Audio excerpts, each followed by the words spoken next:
Couple final questions. Going back to, the current situation that we're in, do you think we'll go back to our normal routines? Is there a sense of normalcy? Obviously we'll get some sense of normalcy, but is it going to be, the same as we had before? Or do you think that we will realize some of the problems that we ran into this time? Yeah, if the question is about whether or not we'll ever be able to go and have burgers with friends again, yes, we will. Right. I sure hope so because I enjoy burgers and I enjoy friends.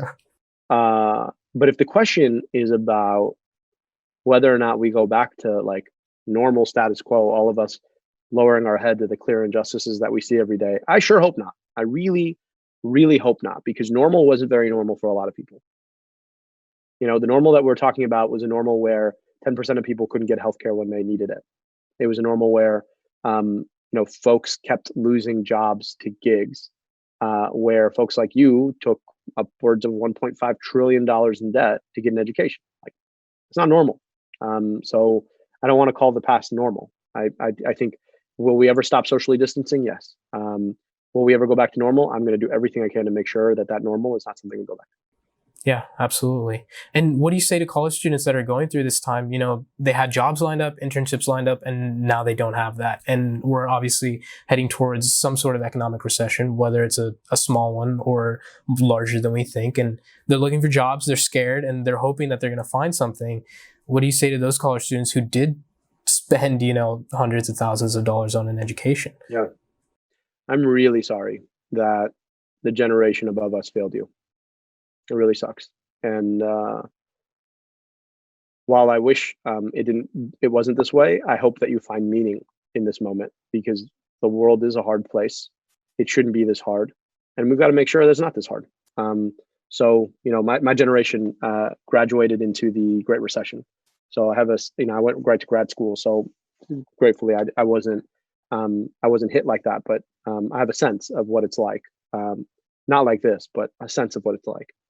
And it's just getting worse. So let's go make it better. Last question. As a son of immigrants and as someone of color in this political system, what can you say to South Asians and other immigrant populations that are trying to make it into policymaking or healthcare? We don't really see our groups represented in politics a lot here in the U.S. How did you get your motivation? Yeah. So I will say, there are some of the leading policymakers right now are South Asian folks. Folks like Pramila Jayapal and Ro Khanna, who are really leading right now. So that's amazing, and I'm grateful that they're out there. Good friends of mine, people I really look up to and appreciate.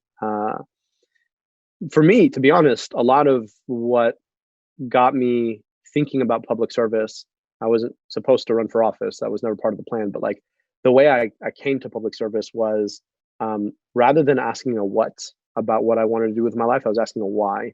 And my why was really framed by my grandmother in Egypt, who I used to get to hang out with when I was a kid. And she just had this incredible sense of what right and wrong and truth and justice were. She was the smartest person I have yet to meet in my life, but she never got to go to school. She was illiterate. And she'd always remind me there's nothing special about you.